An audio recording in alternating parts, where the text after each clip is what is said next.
Love. Love. I wish I had a little bit more of it in my life. Is that too short? But love is the message. Oh, that kind of love. Love is the message. I don't know. I mean, in that context, maybe it's not so much love, it's respect or something like that, or kindness, or, I mean, I think in some ways the title is speaking to a sort of, it's sad to say, but sort of impossibility of a certain sort of kindness with respect to Black people in particular.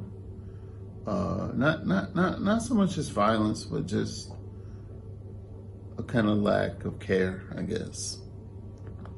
Pretty melancholy, actually. Melancholy? I think there's a sort of melancholy dimension to it, you know. You say love is the message, but the message is death. It's like, my friend Carrie, James Marshall, has this really incredible painting called Scout, which is a painting of a Black Boy Scout, a kid. And it used to make me cry, honestly. I couldn't figure, it took me a while to get a handle on it because I know it's very much about the impossibility of a certain kind of Black innocence. You know, like even as kids, you kind of aren't allowed a certain kind of innocence. And I think, you know, in a sense, love is the message of death is just an extension in some ways of the same idea that, you know, for Black people, like, you know, very basic kind of ideas of consideration just seem to be not viable or something. So it's a very... Second question is linked to the first in a way, because Kerry James Marshall, how important for you? Oh, incredibly important. First and foremost, as a friend. Secondly, as a sort of a co-traveler. You know, he's a person I've known for over 30 years. He's a person who, from the moment I met him, because he had arrived at some very similar formulations himself, had arrived at them independently, sort of verified the kinds of things that I was interested in. Also, probably in some ways, preeminent personal model as a person who works really hard. I always think of, I think it was A.B. Spellman who said about John Coltrane, one of the things that was really interesting about Coltrane was that he saw him work himself into a genius, and I definitely think that's... But Coltrane was self-destructive. Coltrane? No? I wouldn't. I mean, not as artist, I wouldn't necessarily. He's not a one who I would necessarily understand as self-destructive. So, why you say self-destructive? Drug. Yeah, I mean, the use of drugs, particularly for Black people at that moment, at that particular moment in time, is complicated. I think this sort of level of stress and pressure, I think Black people, and particularly sensitive people, not to say that everybody is insensitive, but I think, you know, for people particularly sensitive, I think it's sort of it's a kind of self-care, even though, as you say, perhaps, you know, destructive, but the circumstances that people are sort of operating inside of are incredibly destructive or antagonistic contexts. So it's not an excuse, it's just, you know, An observation. Yeah. The Black experience in USA. I've often told people that there are at least two things I'm interested in. One is the Black experience, and the other is the experience of Black people. I'm not sure they're the same things. Could you explain? I thought you said it short and to the point. The Black experience is a thing. It's a notion, a formulation. It's something that's somewhat generic, or something that's, there's a Gestalt dimension to it. It's, you know, if you own a ship and it's sinking, if you're on the Titanic and it's sinking, there's a sort of experience that everybody has, a general experience, but inside of that general traumatic context, people still are going to have individuated responses, and circumstances are going to arise that are just unique and specific. So I think it's important to understand that there is a Black experience that's a totalizing kind of notion. But at the same time, inside of it, human beings have particularly unquantifiable experiences that don't coincide with, experiences that a person right next to you might be having. So You said an illegitimate production of the West. I said what? Illegitimate production of the West about Black people in America. Illegitimate production of the West? Progeny. Product, you say. No, You said. no, I don't think I said that. Okay, so what did you say? Well, I'm not sure the context. I was talking about, Black people as being progeny of the West, products of the West, like illegitimate, heirs to Western civilization.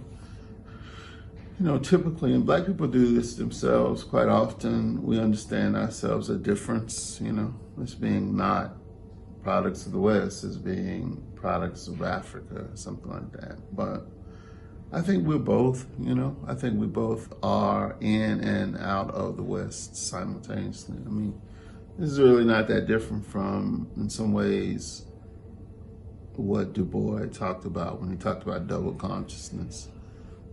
The idea of being situated identity-wise, both inside and outside of various formulations, whether it be West or America or United States. I think it's the basis of how we think, not necessarily what we think, but how we think the process. It's a kind of almost like a binocular cognition.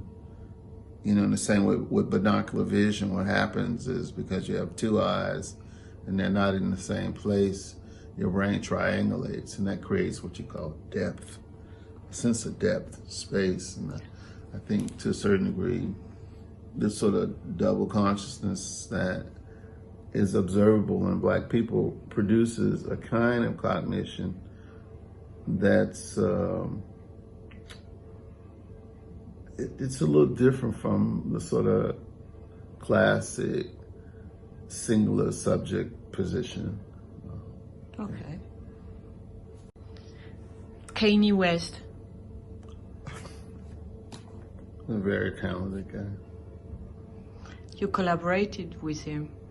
Or he collaborated with you? I wouldn't term it a collaboration. I'm assuming you're talking about Love is the Message. Yes. I wouldn't call it a collaboration.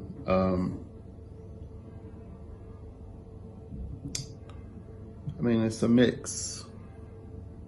It's not necessarily a collaboration. It's a mix, meaning you basically take someone else's work and you deflect it or manipulate it or treat it in a certain fashion. So, not classically speaking, a collaboration. But you asked him, right? The permission? No, I didn't ask him for permission. You did not? I did not.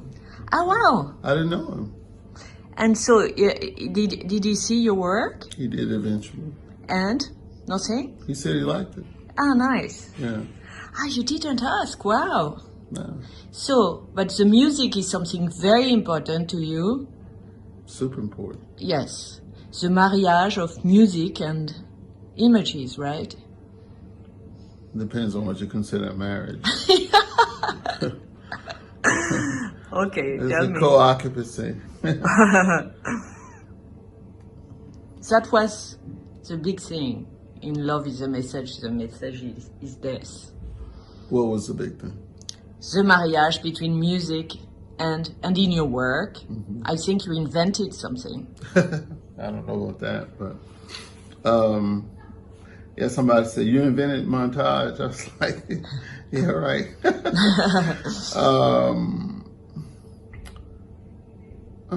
You know, it's not just Kanye's music. I mean both in the sense that,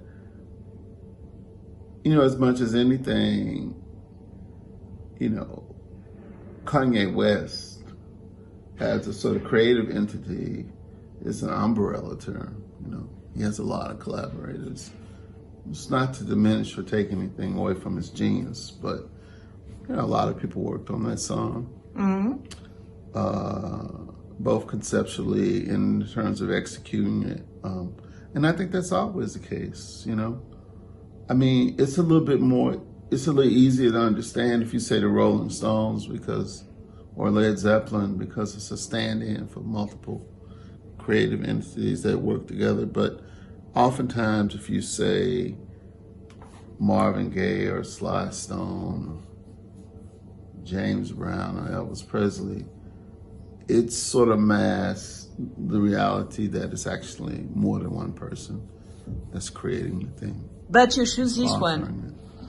You choose him for this work. I mean, I chose the music. Not him, the music, you're right. Okay. I chose the music. Yeah, I chose the music, but I also manipulated it. It's broken up with about 5 or 6 different other things in the course of the film. You know, I've been asked more than once, how do I get that particular mix? And I was like, it doesn't really exist. It's not on record, you know? Yeah, it's a very unique and specific interpolation of the work, you know? Your last film is a lot about, shown in Venice, is about violence. A lot. No? It's about white supremacy. Okay.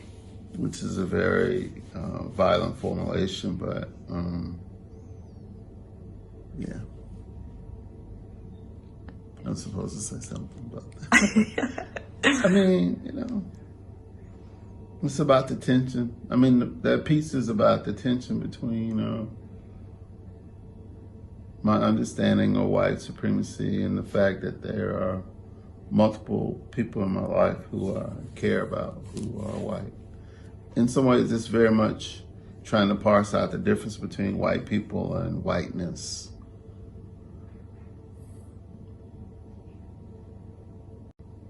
Hollywood.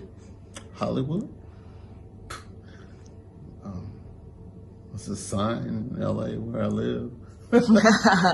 Yeah. And you have a project?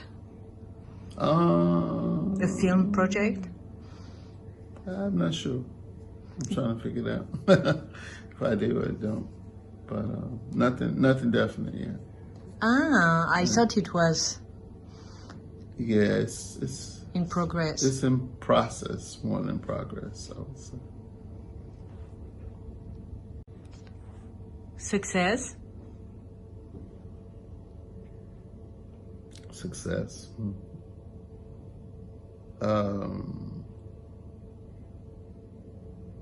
Yeah, that's interesting. Interesting. I don't know if that's a question.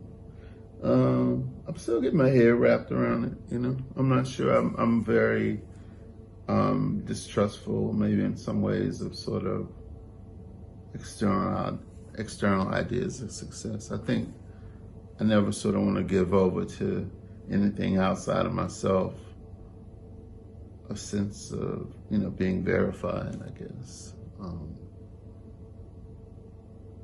You know, if presumably I continue to have a certain level of success to the point that I die, which presumably is in the next 20, 25 years or so, hopefully. Even then, my life will not have been defined by success, but by a certain kind of perpetual failure. So I think it's something I'm much more comfortable with certainly as a descriptive of myself. So.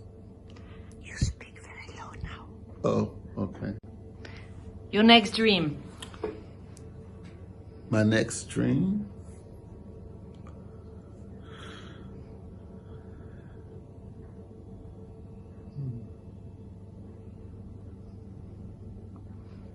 To sleep? No, not at all. I don't know. Complicated. I want to buy a house. They're pretty mundane things. I mean, I'm kind of, my kids are well, knock on wood. I have a grandson, he's well. I'm not worrying about my rent. I want to surprise myself. I want to make some things that